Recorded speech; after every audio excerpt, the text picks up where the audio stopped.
Il n'y en a aucune. Non, pas de la Pas de...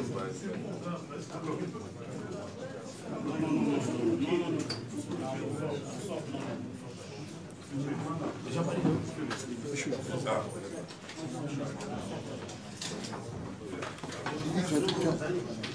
Il dit tu introduis. Chers amis, le président est sur le chemin de l'aéroport, mais comme nous le faisons partout, sauf au Canada, parce que nous étions pris par la BTO, il fallait venir à Lubumbashi, nous regrettons, mais chaque fois, à une grande étape, après nous faisons le point de presse, pour donner l'occasion aux journalistes de poser les questions qui soulèvent la population, l'opinion.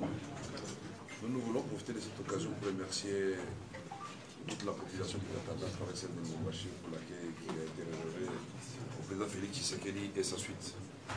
C'était un accueil inoubliable. Pour moi, habitué du Katanga, je n'ai jamais vu un accueil comme ça. Ça veut dire encore une fois de plus que le président Félix est en phase avec la base, avec la population. Voilà pourquoi il va répondre à 4 questions maximum. Je crois que vous allez résumer l'essentiel dans les 4 questions pour lui permettre aussi de vous répondre. Monsieur le Président. Et donc, après, c'est devant vous, elle va certainement vous poser des questions. C'est qui commence? Jean-Marie, oui, Lydie. Bon, vous arrêtez un peu à l'arrière, là, s'il vous plaît. Madame Omanga, vous pouvez nous aider ici pour la presse. Mais venez, ne faites plus rien, venez vous demander, il y a 4 questions. Les joueurs, ce ne sont pas des petits-enfants, ils peuvent se lever, ils peuvent s'asseoir. En fait, vous vous présentez, vous faites le summum. Ah, ça y est, très bien. On va commencer par Okapi. C'est Jean Gango de Radio Okapi. Président Félix, les élections auront lieu le dimanche prochain. Jusqu'à ce jour, vous n'avez fait qu'un mi-parcours. Et quelles sont les chances ou les opportunités que vous avez de parcourir le reste du pays, tout en sachant que les centres urbains ne constituent pas forcément l'ensemble du pays parce qu'il y a des coins, des villages où certains partis, notamment de l'opposition, ne sont pas implantés. Bien, d'abord, je ne suis pas d'accord avec vous lorsque vous voulez scinder notre peuple en deux, faisant passer les uns pour des gens avertis et les autres pour des gens restés dans les ténèbres. Là, je suis totalement... Aujourd'hui, nous vivons à l'heure du téléphone portable, nous vivons à l'heure d'Internet. Je crois que les nouvelles vont vite. Et je crois que vous, d'ailleurs, de la presse, vous êtes bien placé pour le savoir. Vous avez une grosse concurrence avec les fameux réseaux sociaux. Je ne pense pas que ce soit le cas. Et dans les centres, dans les grands centres, beaucoup de villageois viennent là-bas pour écouler leurs marchandises ou en acheter, se ravitailler pour leurs points. Vous savez très bien que plus on s'éloigne à l'intérieur du pays, plus les gens sont démunis et donc ils doivent faire le mouvement vers les grands centres. Ce qui fait qu'ils sont informés. Nous n'avons pas besoin d'aller partout, dans tous les coins et recoins de la République. D'ailleurs, personne ne l'a fait, aucun des candidats ne l'a fait pour divulguer notre message. Ça, c'est une chose. La seconde, ne vous en faites pas, il nous reste une semaine, mais nous allons aller très vite, parce qu'en réalité, il nous reste la partie ouest de la République. Principalement le Bas-Congo, le Bandundu, je prends en grand, et l'Équateur. C'est là qu'on n'a pas encore mis les pieds, mais ça va se faire dans la semaine qui reste. Nous aurons le temps de le faire, peut-être pas passer partout, mais en tout cas sûrement arriver là où le message pourrait être donné. Et puis il ne faut pas oublier que nous avons des candidats députés nationaux et provinciaux qui seront les relais du message que nous allons apporter là où nous serons. Donc il ne faut pas nécessairement, personnellement, quelque part, que le peuple en d'illusion comme on l'a fait dans le passé. Donc maintenant, on peut dire que les Congolais sont mûrs et ils savent ce qu'ils veulent. Nous avons expérimenté cela en échangeant avec eux. Donc ça, il n'y a pas de problème, nous ne sommes pas du tout inquiets. Top Congo. Merci. Bonjour Président. Bonjour. Bienvenue à Lubumbashi. Enchanté. Le Top Congo. Président, d'où vient la compassion du peuple et des autorités et des forces de l'ordre envers vous, contrairement à l'autre camp là-bas? Et deuxième petite question, c'est À combien de chances, combien de pourcentage évaluez-vous vos chances? Ok. Bon, d'abord, je ne sais pas pourquoi vous parlez de compassion du peuple. C'est le soutien plutôt, moi je dirais. Il n'y a pas de compassion, le peuple nous soutient. Maintenant, vous parlez des forces de l'ordre. Moi, je ne sais pas ce qui s'est passé ici. Nous n'étions pas là. Nous étions à des kilomètres, des milliers de kilomètres, des centaines de kilomètres d'ici.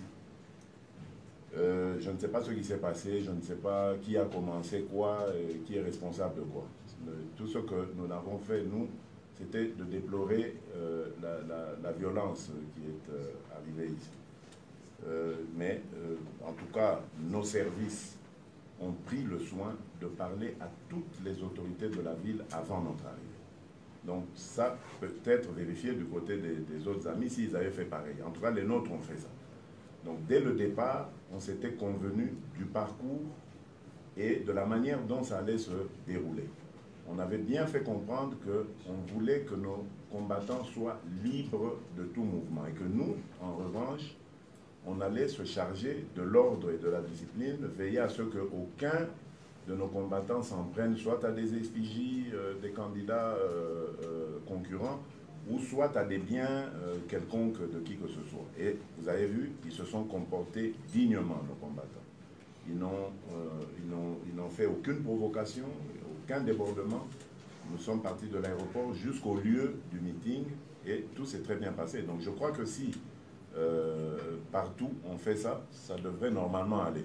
Donc il ne faut vraiment pas tomber dans la bassesse de ceux qui essayent de dire oui, le cap pour le changement, lui est en accointance avec le pouvoir. Je ne vois pas de quelle accointance, parce que dans le discours que nous avons tous fait ici, nous avons démontré et demandé à notre peuple qu'il ne fallait pas du tout qu'il vote pour le candidat du camp sortant, le camp Kabila, qui promet d'ailleurs la continuité, donc la continuité des malheurs des Congolais, la continuité de l'insécurité, la continuité du chômage, la continuité de toutes les difficultés que les Congolais subissent aujourd'hui.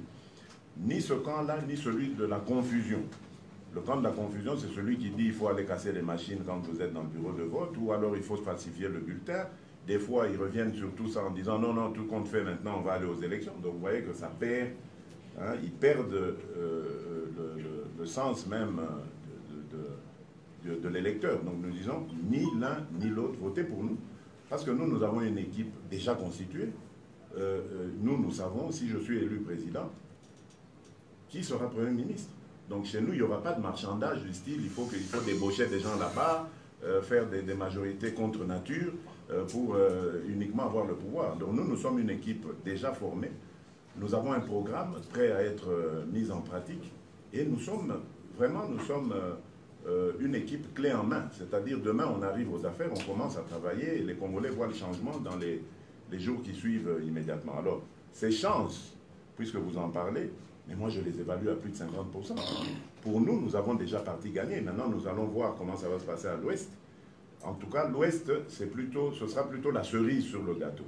Parce que quand vous faites le calcul en regardant évidemment les succès que nous avons rencontrés sur notre parcours, l'Est, la géopolitique du Congo se coupe en trois. Il y a l'Est, le centre et l'Ouest. Nous avons conquis les deux. C'est pour ça que je vous parle de plus de 50%. Nous avons conquis l'Est et le centre. Et ce ne sont pas des paroles en l'air. Je crois que nous, on a des preuves à vous exhiber maintenant. Il ne nous reste plus que nos compatriotes de l'Ouest. C'est pour ça que je parle de la cerise sur le gâteau. Eux vont être la coupe de champagne qui va nous permettre de sabler la victoire. Voilà. Voilà, c'est Monsieur Louis de Kyondo. Alors, il y a des gens qui continuent à estimer que vous êtes en train de commettre une erreur historique parce que vous êtes aux côtés de M. Vital Kamerhe. Vital Kamerhe, selon certaines personnes, qui ferait les jeux du pouvoir. Alors, dites-nous un peu, c'est quoi ce qui vous a, soit les motivations, justement, ou les raisons qui vous ont poussé à faire ces duos. Ok. Bon, d'abord, je m'inscris en faux contre tous ceux qui disent ça. Ils doivent commencer déjà par apporter des preuves. Vital Kamerhe est avec nous dans l'opposition depuis, quand je parle de l'opposition, c'est celle que nous avons formée au dialogue de la Cinco. Hein, c'est là que nous nous sommes rapprochés après l'échec de l'autre dialogue qui était conduit par M. Kodjo, comme vous le savez. Et je ne vois personne à ce moment-là qui a remis la présence de M. Vital Kamerhe en cause. Et puis ensuite, nous nous sommes retrouvés à Genève, puisque vous posez la question de savoir qu'est-ce qui a fait que nous nous retrouvions. Vital Kamerhe était avec nous à Genève. Personne n'a contesté sa présence. Alors pourquoi aujourd'hui, alors que nous nous remettons, nous décidons donc de mettre nos forces ensemble, il devient l'infréquentable que pourtant on avait fréquenté encore il y a quelques semaines. Donc vous voyez que c'est de la diabolisation bête et méchante, inutile même, parce qu'elle n'aura aucun impact. Alors pourquoi est-ce que nous nous retrouvons Vital Kamerhe? Mais parce que nous aurions dû le faire avant Genève. Il le sait, nous avons eu au moins 4 tête-à-tête. 4. Et nous avions énormément avancé dans la recherche de ce rapprochement. La seule erreur que nous avons commise, mais ce n'était pas une erreur en fait, c'est pour ça que nous nous retirons de cette convenance de Genève, c'est d'avoir écouté nos amis pour qui nous avions de la sympathie à cause des malheurs qui leur étaient arrivés. Nous trouvions que ce qui leur était arrivé était injuste. On ne pouvait pas les écarter de la course présidentielle. Donc, nous nous sommes solidarisés avec leur sort. Mais malheureusement, ils avaient d'autres calculs derrière la tête. Et parmi ces calculs, c'était ceux de nous empêcher tout rapprochement. Et Vital et moi, nous méfions l'un de l'autre. Et pourtant, nous étions déjà quasiment avancés. Il suffisait de conclure courageusement. Et il n'y aurait même pas eu Genève. Malheureusement, on est tombé dans le panneau. On a fait confiance. Nous avons été abusés par cet acte de confiance que nous avons donné. Et voilà, nous nous sommes retrouvés seuls, du moins en comprenant qu'on aurait dû continuer et ne pas faire confiance à nos amis. Et c'est là maintenant qu'on a facilement conclu qu'il faut qu'on mette nos forces ensemble et qu'on avance. Et lui, immédiatement, a dit, écoute, cher frère, moi, je ne vais pas discuter. L'UDPS est l'aîné par rapport à mon parti. Et l'UDPS a eu un leader charismatique qui, malheureusement, n'a pas eu le temps de finir sa mission. Et tu es son incarnation, tu es la continuité. Moi, j'accepte de me sacrifier. Je sais quel sacrifice, quelle plutôt conséquence ce sacrifice va avoir auprès des miens, mais je m'engage à aller leur expliquer, à aller leur parler, et c'est ce qui s'est passé. Vous voyez, il est parti de la position de candidat aux élections présidentielles à celui de colistier, d'accepter d'aller soutenir un autre candidat. Donc c'est un acte formidable pour quelqu'un qu'on présente comme étant avec le pouvoir, etc. Réfléchissez simplement. S'il était avec le pouvoir, pourquoi il va venir me soutenir? Dans quel but? Quel est l'avantage que le pouvoir a de voir maintenant un Vital Kamerhe avec le poids politique qu'il a faire basculer l'Est dans l'escarcelle du centre que l'UDPS représente et d'une certaine partie de l'Ouest aussi, parce que Kinshasa, le Bas-Congo, moi je l'ai toujours dit, ce sont les bastions de l'UDPS, en attendant de conquérir le Grand Bandundu et le Grand Équateur. Donc je ne vois pas en quoi le pouvoir gagne en nous rapprochant. Non, c'est une conclusion à laquelle nous sommes arrivés, lui et moi, et je crois que c'est pour ça d'ailleurs que pour tous les observateurs, c'est un ticket gagnant. Et nous l'avons démontré sur le terrain, nous gagnons chaque jour. Voilà. Je ne sais pas si tu veux ajouter quelque chose. Je voulais d'abord dire à notre ami, ce genre de questions, moi personnellement, ça ne m'offusque pas, puisque les faits parlent d'eux-mêmes. Beaucoup de gens pensaient que ce soit certains amis de l'opposition, surtout ceux du pouvoir, que j'étais fini. Et chaque fois, ils me voient toujours, j'ai rebondi. Parce que nous, c'est la base, c'est la population de baromètre. On est allé avec mon frère au Kivu, il a vu ce qu'il a vu. Il m'a même posé la question, mais ici on t'appelle Baba, pourquoi Baba? À mon âge, on m'appelle déjà Baba, comme on a vu ici au Katanga. Je suis le Baba de là. Et deux, il y a des amis qui sont là-bas, ces gens diffamation de médisance. Je peux vous demander d'aller poser, parce que vous savez très bien de qui je parle. Il y en a qui sont arrivés dans l'opposition à la fin de l'année 2015, alors que nous avions déjà fait janvier 2015, on a tué ceux de l'autre, on a découvert des fosses communes et ils étaient du côté de ceux qui ont tué. À ce moment-là, ils mangeaient à la mangeoire. Moi, j'aime déjà encourager. Il ne faut pas manger. On arrive à la dernière année et tu quittes le navire, tu abandonnes les amis là-dedans. Non, ça c'est très lâche. Il y en a d'autres, parmi ceux qui commandent ce genre de questions, qui entrent dans l'opposition en 2018. Vous les considérez plus opposants que Kamel. À partir de quoi? Si ce n'est pas sentimental. Je ne cite pas de nom. Mais vous-même, faites vos recherches, vous verrez qu'il y a des gens qui sont dans l'opposition tout en étant députés de la majorité, mais dans l'opposition. Toujours, ils n'ont pas renoncé à leur titre de député. Moi, quand j'ai démissionné de l'Assemblée nationale, on ne m'avait pas obligé de démissionner comme député du PPRD. J'ai démissionné comme président de l'Assemblée nationale et dans la foulée, j'ai démissionné comme député du PPRD. Je me suis dit, d'être en accord avec moi-même. Je ne peux pas à la fois continuer à toucher les émoluments du PPRD tout en disant que je ne suis pas du PPRD. Il y a des gens qui sont restés dans le PPRD jusqu'il y a quelques mois. Et ils continuent à toucher les émoluments à l'Assemblée nationale. Et ils continuent à avoir des immunités. Mais c'est dit très opposants et plus opposants que les autres. Ce n'est pas un challenge et ce n'est même pas un titre. On doit se coller au visage. Notre ambition, Félix et moi, c'est la conquête du pouvoir le 23 décembre 2018.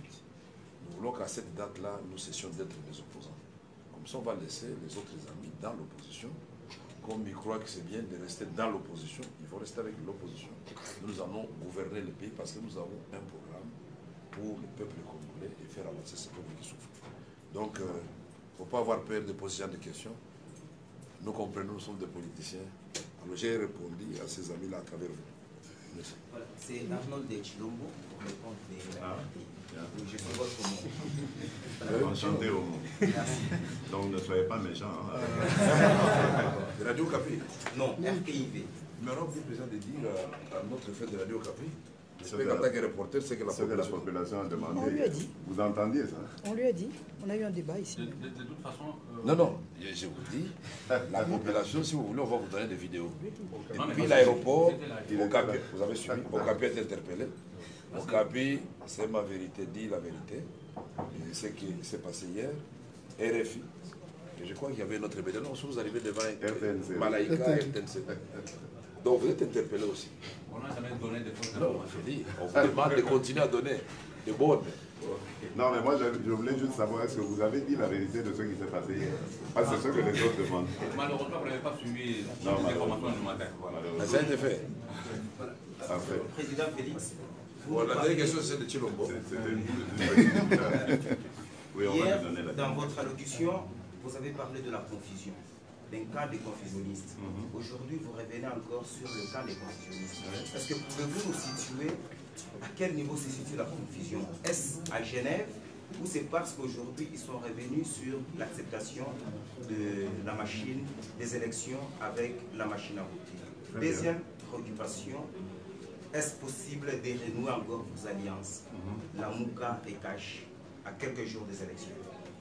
Effectivement, cette confusion part de Genève. Et c'est celle qui montre qu'il y avait anguille sous roche à Genève. Nous avons passé 3 jours à Genève. 3 jours pendant lesquels nous nous sommes battus sur cette histoire d'aller aux élections avec la machine. Et je crois que vous avez suivi, je pense, moi je l'ai vu une fois sur les réseaux, il y a un extrait, les amis de Top Congo sont là, de M. Mouzito sur Top Congo. Je crois que vous avez entendu ce qu'il disait. Pourquoi est-ce qu'on m'avait disqualifié?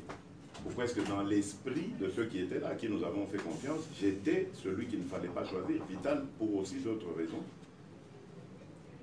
Et c'était la machine. C'était à cause de ça, parce que moi je défendais cette position jusqu'au bout. Je leur ai dit, c'est la position de mon parti d'abord.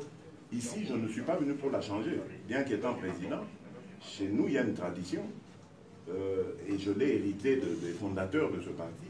La position du parti, on la défend jusqu'au bout. Et jusqu'au bout, je l'ai défendu. Et ça a fait de moi un renégat. En fait, ce n'était qu'une stratégie, une tactique pour eux. Il fallait écarter les candidats forts pour en avoir un qu'on pouvait faire ce qu'on voulait, faire dire ce qu'on voulait. C'est ce qui s'est passé. Et c'est pour ça que je dis c'est le candidat ou le camp plutôt de la confusion.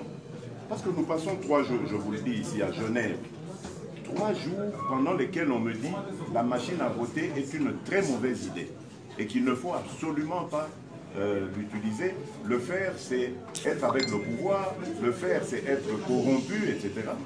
Et aujourd'hui, on nous rejoint, on refait la même chose en acceptant la même machine. Alors, et moi, je me mets à la place de l'électeur, celui qui veut voter pour le candidat de ce camp de la confusion. Dans un premier temps, on lui dit, la machine est mauvaise, il ne faut pas y aller. Et puis après, on lui dit, non, tout compte fait, allez-y quand même, mais quand vous êtes dans la salle, là, cassez la machine. Comme ça, il n'y aura pas élection. Or, on sait très bien que s'il n'y a pas élection, l'article 70 de la Constitution s'applique, celui qui est au pouvoir demeure. C'est tout l'avantage de qui ça. Et parfois, on lui dit, non, non, tout compte fait, ne casse pas la machine, prends le bulletin, au lieu de l'introduire dans l'ordinateur, écris juste ton candidat, le numéro de ton candidat préféré, et va mettre ça dans l'urne. Mais c'est un bulletin nul. Donc, ceux qui vont voter en respectant la machine, eux, vont élire leur candidat, et on sait qui c'est. Donc, ça veut dire que vous perdez l'électeur, il est confus. Voilà pourquoi je dis, c'est le camp de la confusion. Surtout que j'apprends aujourd'hui, ah, on va aller aux élections. Mais lesquelles? Avec ou sans la machine? Ils ne précisent pas. Hein? Parce que tout le monde sait que ce sont des élections avec la machine. Ils viennent de préciser. Voilà, c'est les élections avec la machine. Ils ont précisé que nous vous demandons de ne pas boycotter, d'aller voter. Même si vous trouvez la machine, il faut voter. Voilà. Vous voyez maintenant? Bon, maintenant, pensez un peu à tous ces électeurs qu'on avait instrumentalisés à Bounia et à Beni pour nous faire passer, nous, pour les camps de la compromission, parce qu'ayant accepté la machine, etc. Ces gens, on les a instrumentalisés, on les a peut-être même donné des stupéfiants, etc., pour les exciter, les inciter à nous faire du mal. Heureusement, Dieu merci, ils n'en sont pas arrivés jusqu'à nous toucher. Mais c'était assez violent, leur opposition, inutilement violent. Parce qu'on s'est dit, mais enfin, ils sont en train de faire de la confusion. Nous ne sommes pas du tout leurs ennemis. Nous avons un adversaire commun qui est le candidat du camp sortant. C'est celui-là vers qui nous devons envoyer nos salves. Mais comment est-ce qu'ils s'en prennent à nous? Bon, enfin, ça c'est une autre histoire. Donc, voilà pourquoi, vous savez maintenant, je les taxe du camp de la confusion. Et pour moi, ça ne sert à rien, parce qu'ils vont aller de confusion en confusion. C'est un camp qui s'est construit sur la confusion. Et vous allez voir que même pour gouverner, si on leur fait confiance par le peuple, mais ça risque d'être la confusion, parce que parmi eux, il y en a qui disaient, non, non, Martin Fayoulou n'est pas le candidat commun, il est le porte-parole de notre camp, donc le camp de la confusion. Or, lui, Martin Fayoulou, se comporte comme le candidat commun, puisqu'il demande à ceux qu'on vote pour lui. Donc vous voyez que c'est de la confusion. Et il y en aura encore davantage au moment où ils auront, si le peuple le veut, s'ils ont le pouvoir, pour le partager. Il y aura encore beaucoup de bagarres. Autant voter pour nous, qui sommes opposants comme eux, qui avons déjà mis de l'ordre dans la maison, parce que nous, on sait qui sera président, qui va conduire le gouvernement et avec quelle majorité. Nous le savons. Nous, on n'aura pas de confusion, on aura, je vous dis, on a une équipe prête à fonctionner dès le lendemain de notre arrivée aux affaires. Voilà. Et votre deuxième question, encore rappelez-la moi. Faites arrêter tous ces gens qui frappent à la porte. Et je n'aime plus que les gens rentrent comme ça. C'est quoi cette C'est ce que je viens de dire. C'est quoi cette histoire? On a besoin des journalistes. Les autres, là, tous les badauds ici, on n'en a pas besoin. Oui, la deuxième préoccupation, est-ce que c'est possible d'un rapprochement entre... Le rapprochement est tout, je l'ai toujours dit, le rapprochement est toujours possible. Ces amis-là, Martin Fayoulou, Moïse Katumbi, Jean-Pierre Bemba, Adolphe Mouzito et j'en passe, je dis bien, ces amis-là restent des opposants comme nous. Ils n'ont pas le monopole de l'opposition, ils n'ont pas à nous le refuser à nous, en véhiculant des faux messages pour nous diaboliser inutilement dans la population. Et si c'était des gens qui étaient acquis réellement aux principes démocratiques, etc., ils allaient comprendre que cette marque de soutien que le peuple nous envoie, c'est la preuve évidente que nous avons sa confiance. Au lieu de continuer à nous jeter des pots de banane dans les pattes, ce que nous, on ne fait pas de notre côté, il ferait mieux d'ailleurs de réfléchir à comment est-ce que nous pourrions éventuellement nous rapprocher. Je dis bien ici, ça reste des frères. Nous sommes simplement dans une divergence de vue par rapport à l'approche, mais nous sommes heureux de constater que maintenant ils se remettent de nouveau ils s'alignent sur la même vision des choses que nous. Donc nous pensons que le rapprochement est possible, puisque maintenant ils s'alignent. Donc ça veut dire qu'ils pourront venir dire, voilà, écoutez les amis, on s'est trompé, qu'est-ce qu'on peut faire ensemble, etc. Et nous les prendrons dans le cadre pour le changement et nous avancerons avec eux, il n'y a aucun problème. Ça pourra peut-être devenir Cap la Mouka pour le changement. Merci, c'est Marcel Je ne Kazanga. sais pas, mais bon, c'est... Oui. Marcel Kazanga du 3W à la une-abc.net. Président, avec les incidents survenus à la CENI, où au moins 15 machines à voter En fait, je disais, pour 19 communes, les machines à voter sont parties en feu. Quelles sont maintenant les stratégies que vous prenez à une semaine des élections? Parce qu'on sait que ça a pris beaucoup d'années, en fait beaucoup de mois pour réunir tout ce qui est parti en feu. Quelles sont maintenant les stratégies que le cash peut prendre à une semaine? Voilà. Moi, d'abord, la première des choses, moi je m'en tiens à ce qu'a dit la CENI. Oui. La CENI a dit, peu importe ce qui est arrivé, le programme reste le même. Donc ça veut dire que nous aurons les élections le 23. En tout cas, moi, c'est ce que je sais. Ça, c'est une chose. La seconde, je dis, la CENI est responsable, et à travers elle, le gouvernement.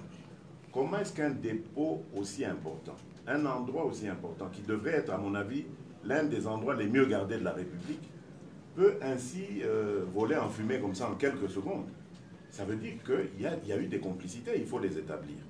Ce n'est pas normal qu'à cet endroit, on ne trouve pas d'extincteur, qu'à cet endroit, il n'y ait pas eu de plan anti-incendie vraiment comme il se doit, qu'il n'y ait pas eu de gardien, parce que comment est-ce qu'on peut venir brûler un truc pareil sans qu'il y ait de gardien? Enfin, il y a plein de responsabilités qu'il faut établir avant d'en arriver là. Et savoir à qui profitait ce crime. Bon, maintenant, s'il n'y a pas de conséquences sur le 23, on va y aller. Nous, on continue la campagne comme ça se passe. D'ici, on va à Chikapa, on descend à Kinshasa pour souffler un peu, gonfler les batteries. Et le lendemain, on est parti sur le Bandundu et l'Équateur pour revenir sur le Bas-Congo et terminer par Kinshasa. Donc, vous voyez qu'on aura une semaine intense, mais nous comptons vraiment parcourir tout le pays. Bon, on a fini, puisque nous avons compris par le temps. Merci beaucoup. Pardon? Oui, c'était la dernière. Ça va aller, on lui fait la fleur. Ah bah, vous avez de la chance. Je suis candidat à l'élection présidentielle en République démocratique du Congo. Êtes-vous sûr d'aller aux élections et gagner la victoire avec la machine à voter premièrement? J'ai profité. Jusque-là, vous avez beaucoup promis à la population congolaise d'intérêt le président jusqu'à quand? C'est moi, Chris, la journaliste de Numérica et des Observateurs. J'ai pas compris. J'ai dit ceci. Ah, nous avons promis l'enterrement du président. Jusqu'à présent. Mais oui, mais vous savez, il faut que j'explique cette histoire comme il se doit. Je commence par la dernière. L'enterrement du président ne peut pas se faire sans l'implication du gouvernement. Parce que beaucoup de gens pensent que Etienne Tshisekedi est un individu comme tout le monde et qu'il suffit d'aller prendre son cercueil, le mettre dans un avion, dans le soute d'un avion et hop, on est à Kinshasa. C'est impossible. Regardez un peu la foule que nous avons drainée, Vital Kamerhe et moi, le 27 novembre dernier, en rentrant d'Europe après notre accord de Nairobi. Vous devez faire face à une foule pareille. Est-ce que vous pensez que sans l'encadrement de la police, vous allez faire quelque chose avec un cercueil que vous trimballez? Il faut l'exposer quelque part, il faut que les gens viennent lui rendre hommage, etc.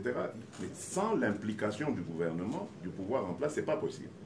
Or, ce pouvoir en place a voulu politiser cette affaire depuis le début, en disant, voilà, écoutez, nous, on veut bien ramener la dépouille, mais à condition que celui qui la reçoive soit le Premier ministre du gouvernement et préside à cette cérémonie des obsèques et tout ça, en me visant.